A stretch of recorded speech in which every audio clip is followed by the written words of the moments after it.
So why is the dialogue important? I think it's important because we need to have a conversation around the issues of peace and security in Africa.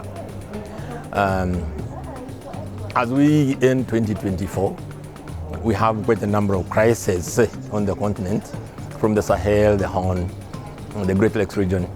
So having this conversation and trying to find ways of resolving the issues, I think is the most important. And as they say, Joe is better than war. Day two of the dialogue simply has been excellent in terms of going into the discussions, deep discussions, addressing the issues of the Sahel, West Africa, strategies for ending the crisis in the Sahel, and the general discussions around the issues of what are the main causes of conflict on the continent, but also the strategies on how we can end this crisis.